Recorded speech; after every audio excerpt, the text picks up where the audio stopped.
Hold up.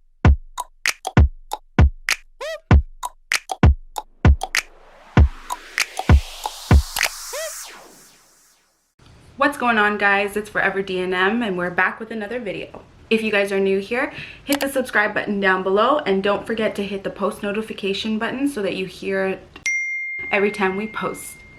As you can see, guys, Denzel is not here with me today. This is something that I just wanted to speak out personally for myself. I posted a story on my Instagram on Mother's Day, just, you know, not forgetting the mothers out there who have had a miscarriage and are currently going through miscarriages or have had a loss of a child or anything like that.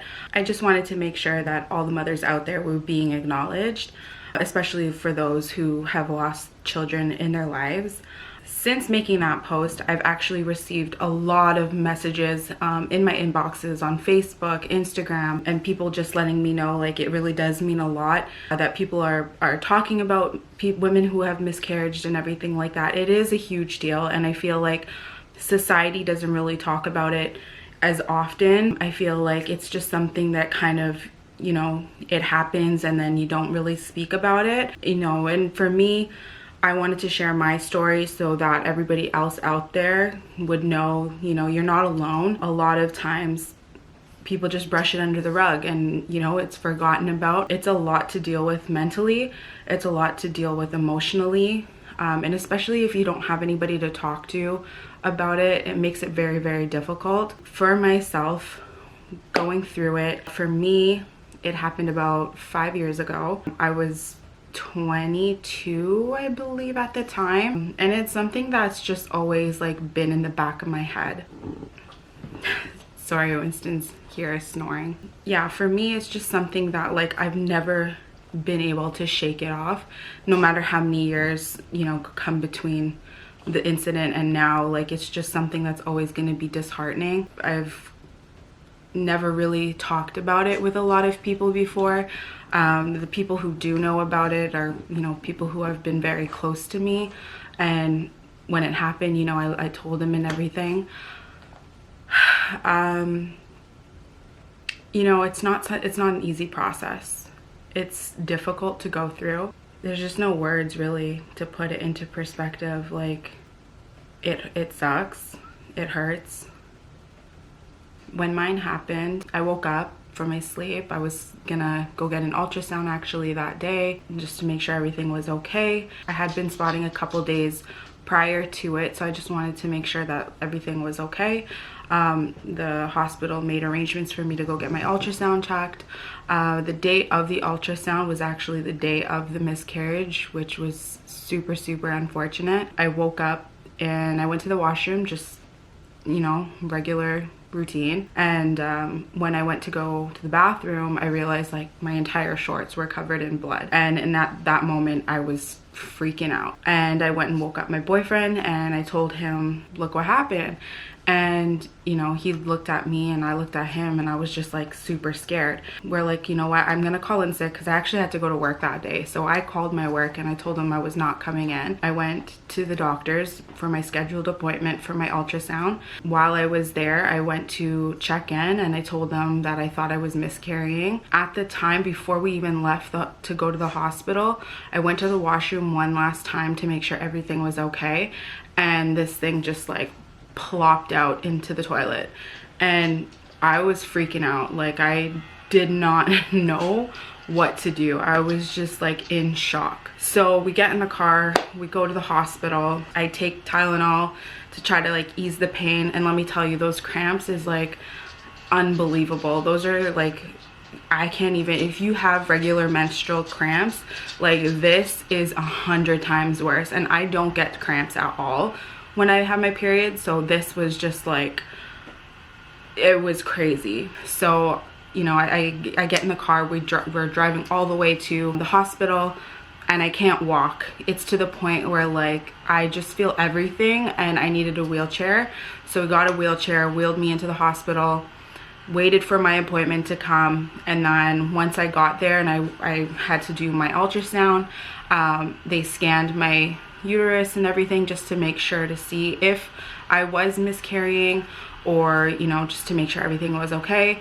And what I waited with me and my boyfriend, we waited for the results, and it turned out that I in fact did miscarry. I was almost 3 months pregnant when that happened, and I didn't even get a chance to know what the sex of the baby was. It's super unfortunate. At the time, like, it obviously was a surprise. It was not a planned pregnancy, it just happened. And, you know, I wasn't prepared. I was 22 years old, so was my boyfriend, and it wasn't like our time to have a kid, you know. But God works in mysterious ways, and, you know, I'm not with that person anymore, and maybe that was a sign saying, you know, you will get a chance to be a mom with the right person.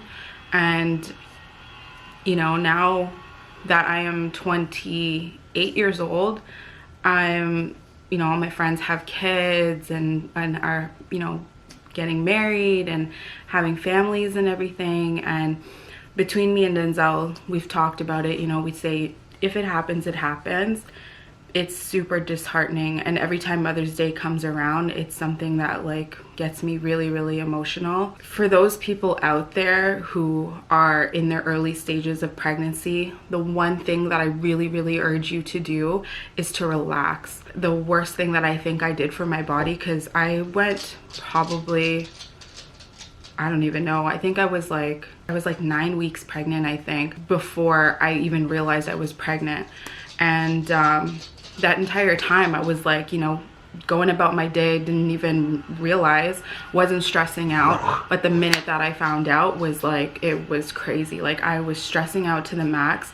I had pressure from him saying, you know, I'm not ready to be a dad, and I don't know what my family's gonna think. And then, you know, I had pressure from my family, like, thinking, what are they gonna think of me? I'm 22 and pregnant and not even married or whatever.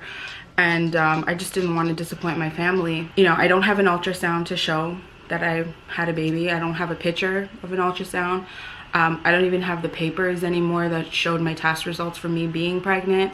All I do have is a picture of the pregnancy stick and showing me that I was pregnant, and that's really all that I have. But, you know, it's super, super upsetting, and my heart breaks every time I hear about people going through it, because I know what it feels like to have to go through something like that. So for all you women out there who are trying to get pregnant or trying to have kids, don't stress yourself out.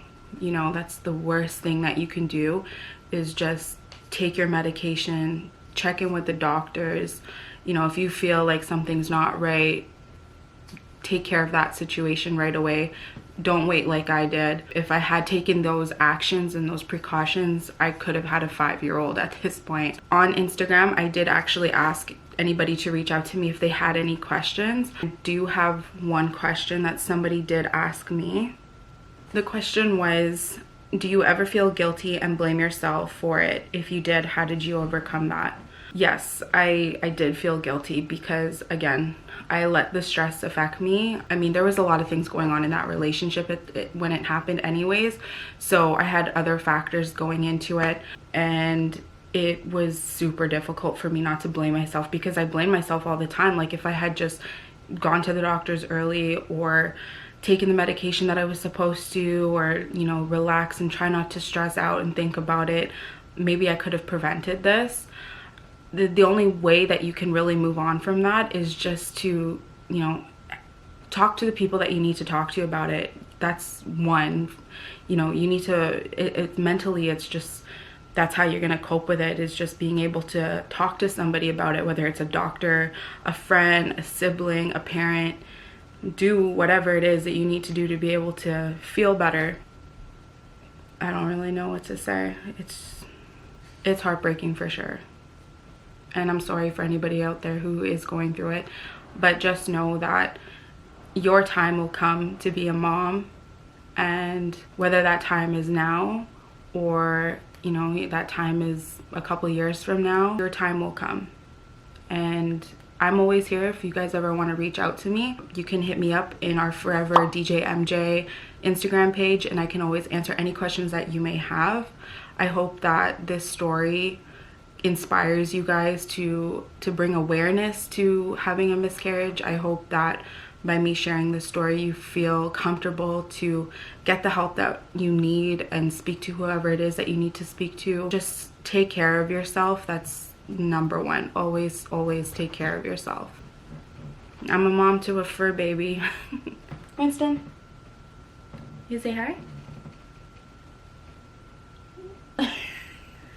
But yeah, guys, like always, like, comment, share, and subscribe, and we will be back with another video. Peace. Hold up.